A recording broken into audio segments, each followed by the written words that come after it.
How many planes, do we have any information on how many planes could be flying into Afghanistan for P2s and people with SIV status if the airfields were secured? If anyone would like to talk on that, and is the carrying capacity for each of those planes, if anyone has specifics, or if we're able to talk about that.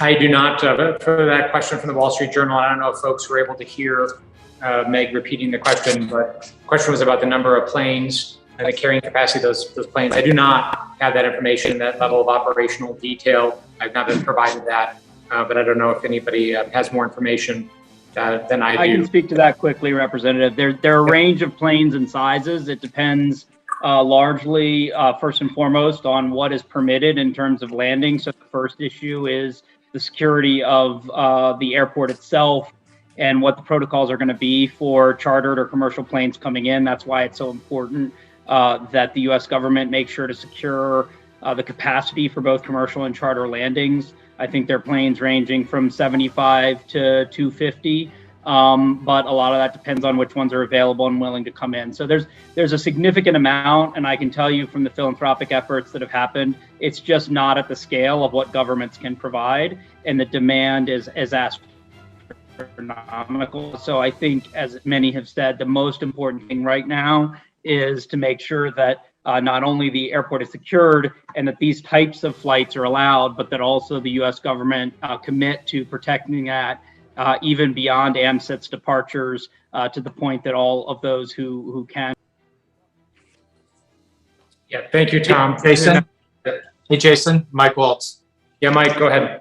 Yeah, I want to answer the latter part of that on the P2 and P1. One of the things that I am calling on state and the administration to do is on the one hand, we are grateful for rolling out that program in the last few weeks. On the other hand, the requirement to go to a third country and engage the UNHCR there, I believe is onerous and unrealistic. And pressing them to waive that requirement. There are NGOs still in Kabul that could help process, and the UN could even help process there at Kabul airport. So again, I think there's a number of things that state could do to streamline this process. We made some progress with the Allies Act, and that was tremendous. But there's a number of other things. Time is of the essence, and the P1, P2 requirement to get to Iran, Pakistan, or any of the other stands is one thing that I think would make a big difference. Just to Mike's point, I totally agree with that. I do think we've made a little bit of progress in the sense that the administration has said in principle they're willing to take people in those categories to third countries to be processed later on. And Secretary Albright mentioned Albania, Kosovo, North Macedonia having offered to take in people in those categories, to be precise. So there is a place to take those people now. I think there's an argument for opening up a U.S. territory as well if we don't have enough offers from third countries. But yeah, the time to be processing paperwork in Afghanistan is past. We have and the State Department has a list of those people. Tom. They've got a list, so they know who they are.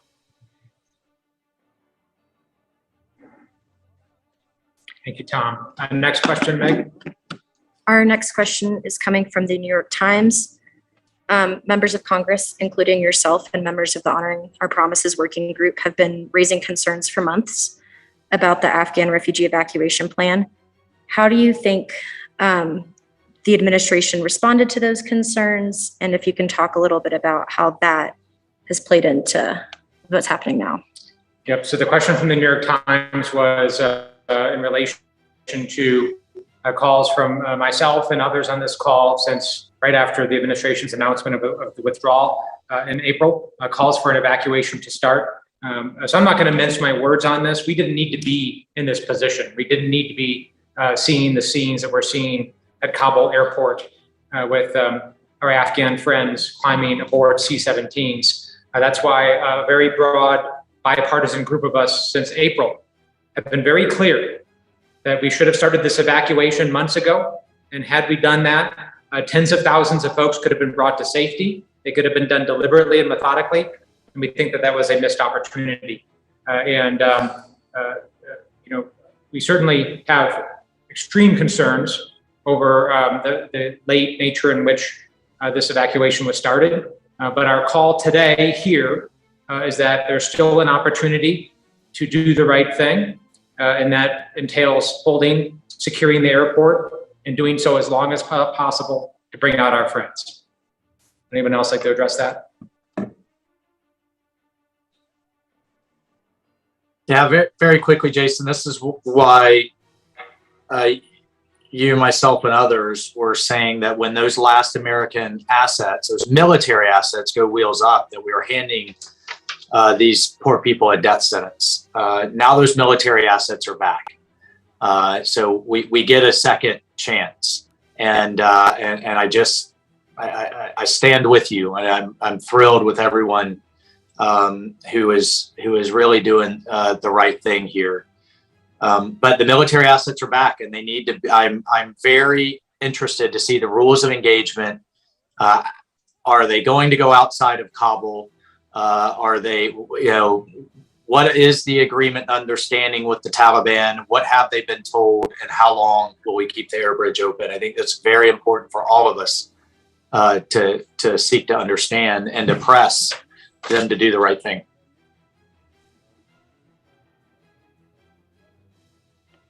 Thank you. Any other comments in that regard? Okay, if not, I'll go to the next question. Our next question is from the NPR affiliate here in Colorado.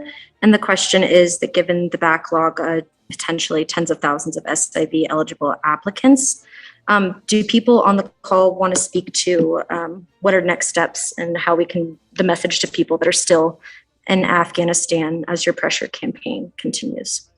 Yeah, thank you for that question from NPR. The number of options that we have at this point are extremely limited, and that's why our message has been so focused and so clear today, in that we have to keep the airport open, we have to secure it, we have to expand that perimeter as much as possible, and we have to control both the military side and the civilian side of that airport so that we can allow both commercial flights, charter flights, and military flights to be coming in simultaneously to get our partners out that we can. After that, we're going to look at legislation. We're going to look at what's necessary to streamline and expedite the processing of individuals once we get them to safety. Because bottom line is we have to get folks to safety. If folks are not alive, if they do not survive the coming days and weeks, it doesn't matter what our legislative response is because we will not have helped them. So we'll get them to safety. We have to use all available resources to do so. Then we will legislate a streamlining of the process. We will support the administration however we need to make sure that that's expeditious, that it's full, that it's complete, and that the vetting occurs the way that it should. And then we're going to work with our partners like the International Organization of Migration, IRAP, and others to make sure that people are resettled, that they are welcomed into our country as the patriotic new Americans that they are and will be, and that we do the right thing for generations to come. Would anyone else like to address that?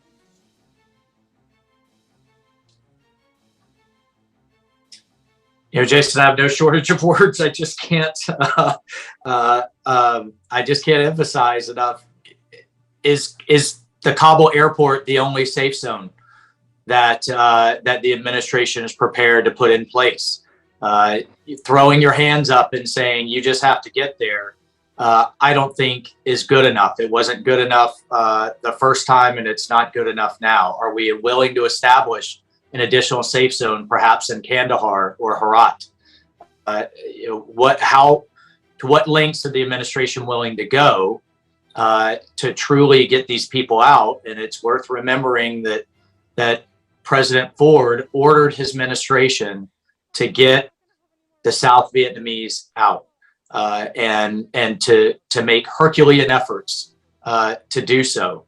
We now have another bite at that apple. We have 3 times the number of troops, as Representative Malinowski pointed out. So we have a tremendous capability there, but how far are they willing to go? and I hope they're willing to do what needs to be done to get these and for as long as it needs to be done to take care of our allies. Thank you, Mike. I think we have time for maybe two more questions. One more question being said. All right. Our last question is directed to you, Representative Crow, and the other participants who have served. Do you have a message to veterans of these wars and who served in Afghanistan as you're watching all of this unfold? Yes, I do. And I appreciate that question very much and the opportunity to address that. I know my colleagues will have things to say as well. This is a very tough time for me and my fellow veterans as we grapple with the meaning of service, the meaning of our friends and our fallen comrades. But the message from me is very clear. Your service mattered. You stood in that long line of Americans who stood up generation after generation to take the oath and to answer the call when your country called for it. And you should be very proud of that, because we are very proud of it. Because if you hadn't done it, somebody else would have had to have done it in your place. You served honorably, shoulder to shoulder. You protected the man and the woman to your right and your left, and you did what you needed to do. Jason, can I just add one other piece? It's not necessarily directly an answer to that question, but I think we're probably going to be wrapping up soon. I think there's also a lot, and I'd welcome Representative Malinowski's input here, but in a number of former ambassadors and envoys that I've spoken with, that there's much more we could be doing to leverage the NGO community that's still on the ground in terms of them providing the appropriate initial screening, documentation, assurances, insurance guarantees to at least get over that first hurdle.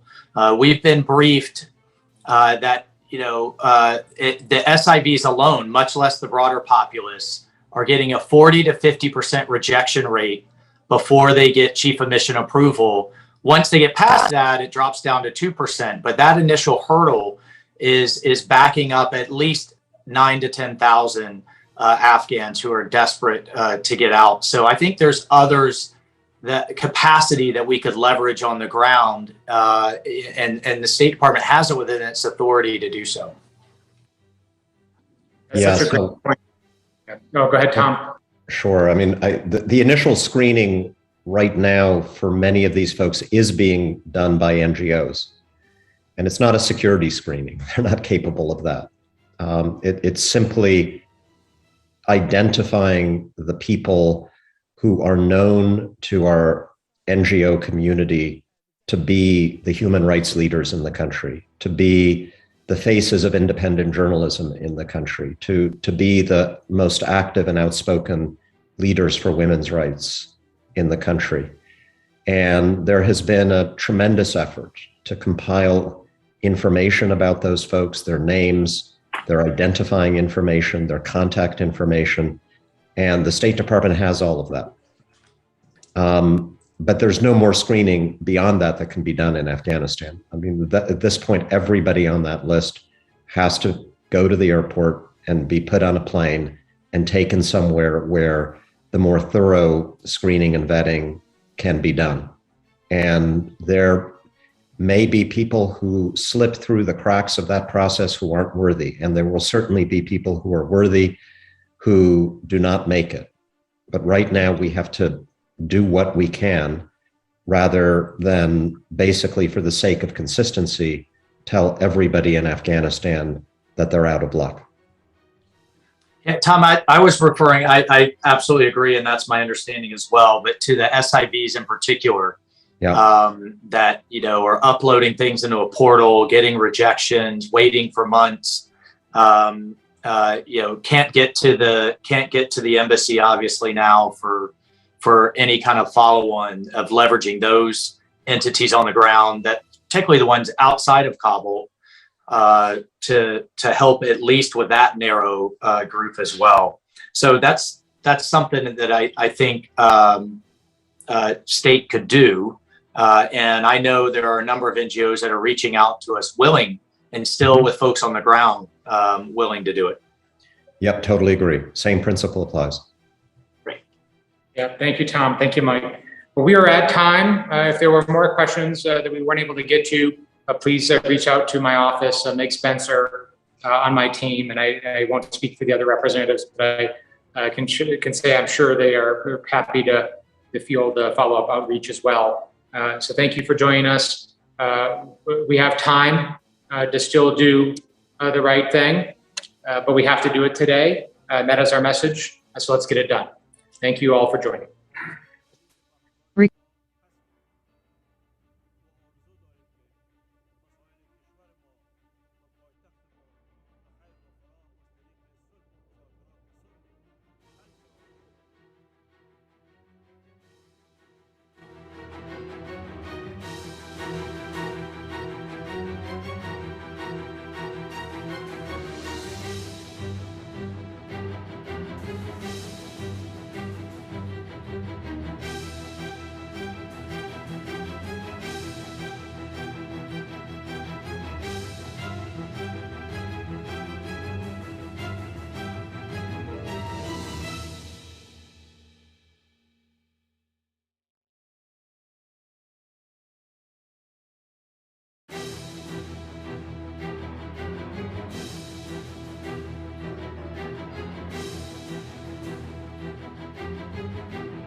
lets the Taliban know that if they do something, there's going to be immediate consequences.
Good afternoon.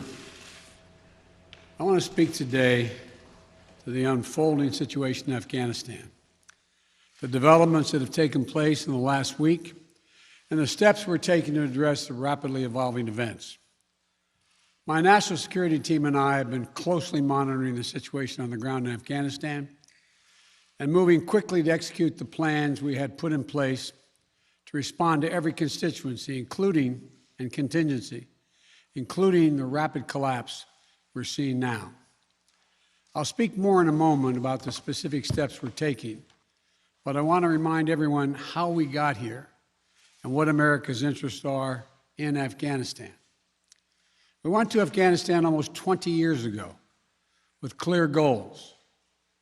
Get those who attacked us on September 11, 2001, and make sure al-Qaeda could not use Afghanistan as a base from which to attack us again. We did that. We severely degraded al-Qaeda in Afghanistan. We never gave up the hunt for Osama bin Laden, and we got him. That was a decade ago. Our mission in Afghanistan was never supposed to have been nation building. It was never supposed to be creating a unified, centralized democracy. Our only vital national interest in Afghanistan remains today what it has always been: preventing a terrorist attack on America's homeland. I've argued for many years that our mission should be narrowly focused on counterterrorism, not counterinsurgency or nation building. That's why I opposed the surge when it was proposed in 2009 when I was vice president. And that's why, as president, I'm adamant that we focus on the threats we face today in 2021, not yesterday's threats. Today, the terrorist threat has metastasized well beyond Afghanistan. Al-Shabaab in Somalia, Al-Qaeda in the Arabian Peninsula, al-Nusra in Syria, ISIS attempting to create a caliphate in Syria and Iraq, and establishing affiliates in multiple countries in Africa and Asia. These threats warrant our attention and our resources. We conduct effective counterterrorism missions against terrorist groups in multiple countries where we don't have permanent military presence. If necessary, we'll do the same in Afghanistan.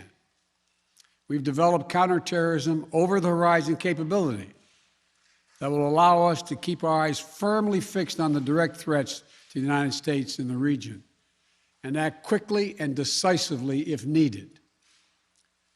When I came into office, I inherited a deal that President Trump negotiated with the Taliban. Under his agreement, U.S. forces would be out of Afghanistan by May 1, 2021, just a little over 3 months after I took office. U.S. forces had already drawn down during the Trump administration from roughly 15,500 American forces to 2,500 troops in country. And the Taliban was at its strongest militarily since 2001. The choice I had to make as your president was either to follow through on that agreement or be prepared to go back to fighting the Taliban in the middle of the spring fighting season. There would have been no ceasefire after May 1. There was no agreement protecting our forces after May 1. There was no status quo of stability without American casualties after May 1. There was only the cold reality of either following through on the agreement to withdraw our forces or escalating the conflict and sending thousands more American troops back into combat in Afghanistan, lurching into the third decade of conflict. I stand squarely behind my decision. After 20 years, I've learned the hard way that there was never a good time to withdraw U.S. forces. That's why we're still there. We were clear-eyed about the risks. We planned for every contingency, but I always promised the American people that I would be straight with you. The truth is, this did unfold more quickly than we had anticipated. So what's happened?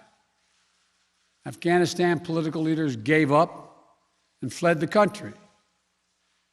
The Afghan military collapsed, sometime without trying to fight. If anything, the developments of the past week reinforced that ending U.S. military involvement in Afghanistan now was the right decision. American troops cannot and should not be fighting in a war and dying in a war that Afghan forces are not willing to fight for themselves. We spent over $1 trillion. We trained and equipped an Afghan military force with some 300,000 strong, incredibly well equipped, a force larger in size than the militaries of many of our NATO allies. We gave them every tool they could need. We paid their salaries, provided for the maintenance of their Air Force, something the Taliban doesn't have. Taliban does not have an Air Force. We provided close air support. We gave them every chance to determine their own future. We could not provide them was the will to fight for that future. There's some very brave and capable Afghan special forces units and soldiers. But if Afghanistan is unable to mount any real resistance to the Taliban now, there is no chance that 1 year, 1 more year, 5 more years, or 20 more years of U.S. military boots on the ground would have made any difference. And here's what I believe to my core. It is wrong to order American troops to step up when Afghanistan's own armed forces would not. If the political leaders of Afghanistan were unable to come together for the good of their people, unable to negotiate for the future of their country when the chips were down, they would never have done so while U.S. troops remained in Afghanistan, bearing the brunt of the fighting for them.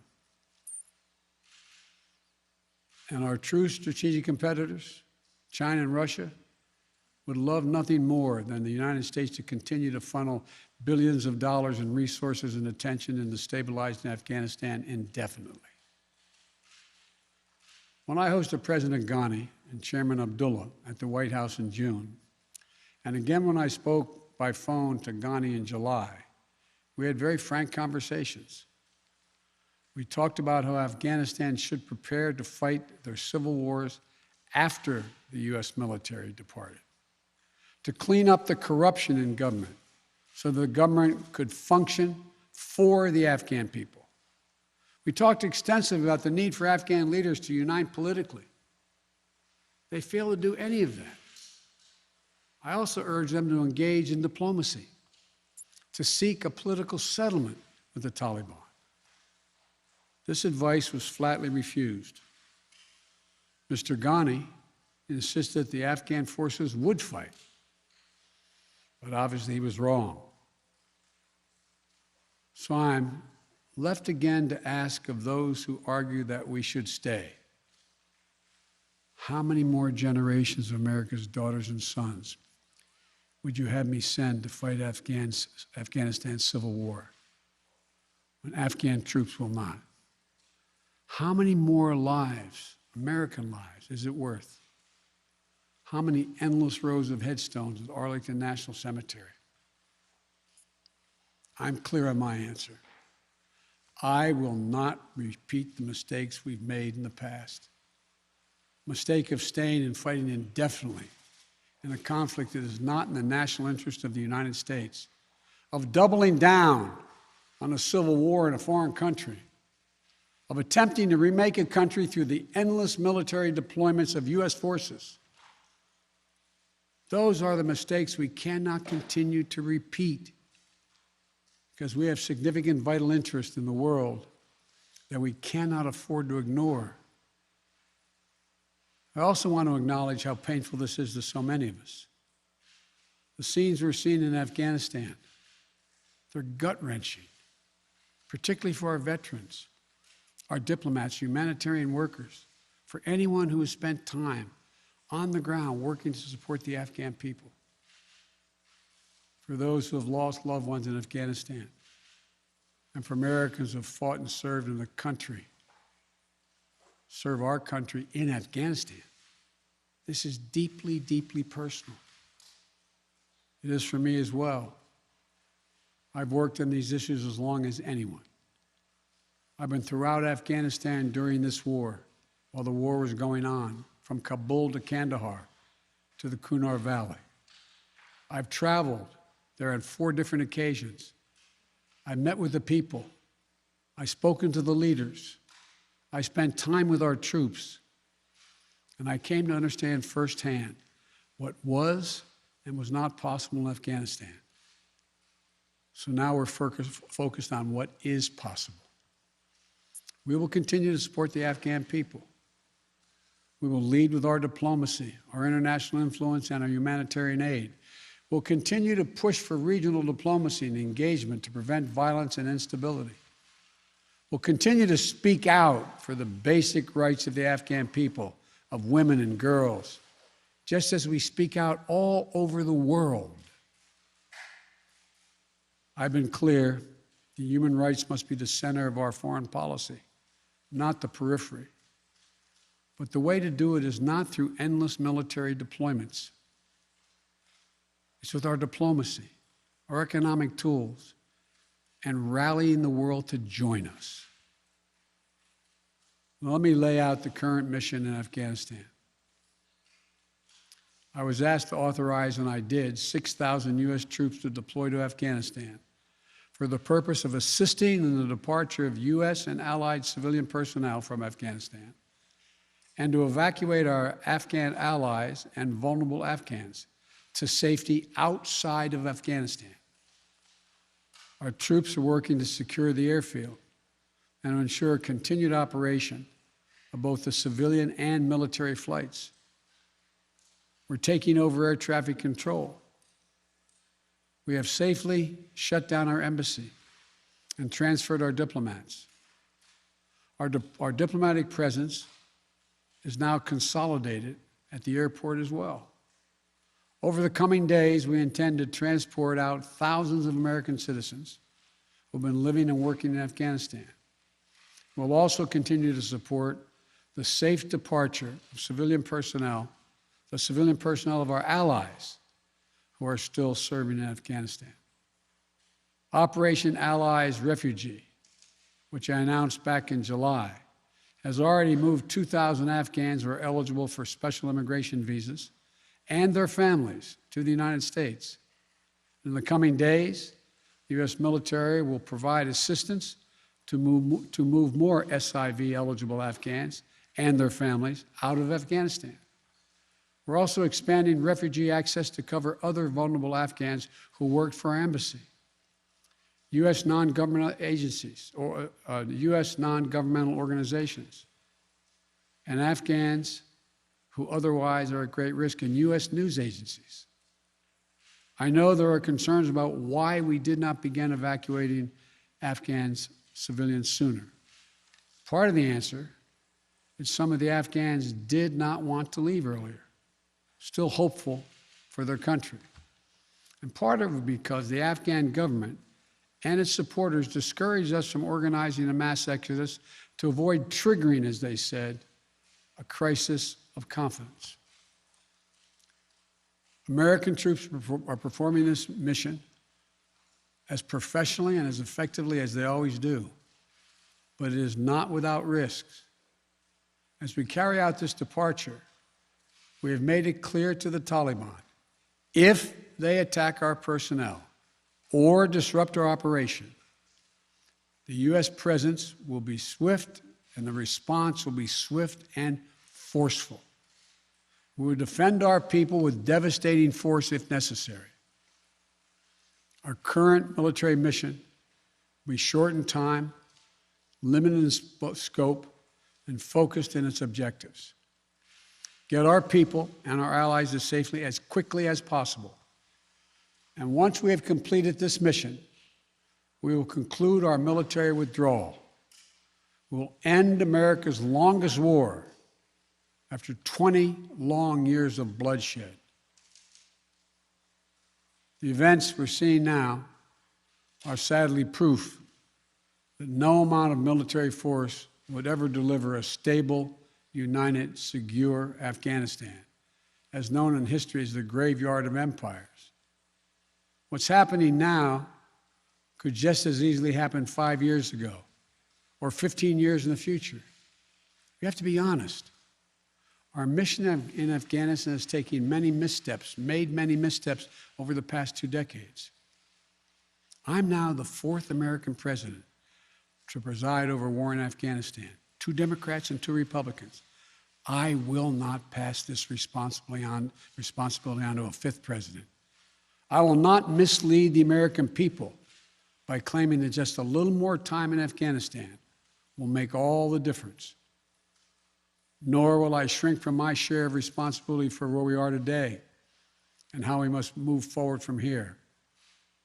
I am President of the United States of America, and the buck stops with me. I'm deeply saddened by the facts we now face. But I do not regret my decision to end America's warfighting in Afghanistan and maintain a laser focus on our counterterrorism missions there and other parts of the world. Our mission to degrade the terrorist threat of al-Qaeda in Afghanistan and kill Osama bin Laden was a success. Our decades-long effort to overcome centuries of history and permanently change and remake Afghanistan was not, and I wrote and believed it never could be. I cannot and will not ask our troops to fight on endlessly in another country's civil war, taking casualties, suffering life-shattering injuries, leaving families broken by grief and loss. This is not in our national security interest. It is not what the American people want. It is not what our troops, who have sacrificed so much over the past 2 decades, deserve. I made a commitment to the American people when I ran for president that I would bring America's military involvement in Afghanistan to an end. While it's been hard and messy, and yes, far from perfect, I've honored that commitment. More importantly, I made a commitment to the brave men and women who serve this nation that I wasn't going to ask them to continue to risk their lives in a military action that should have ended long ago. Our leaders did that in Vietnam when I got here as a young man. I will not do it in Afghanistan. I know my decision will be criticized, but I would rather take all that criticism than pass this decision on to another president of the United States, yet another one, a 5th one, because it's the right one, it's the right decision for our people, the right one for our brave service members who risk their lives serving our nation, and it's the right one for America. Thank you. May God protect our troops, our diplomats, and all brave Americans serving in harm's way.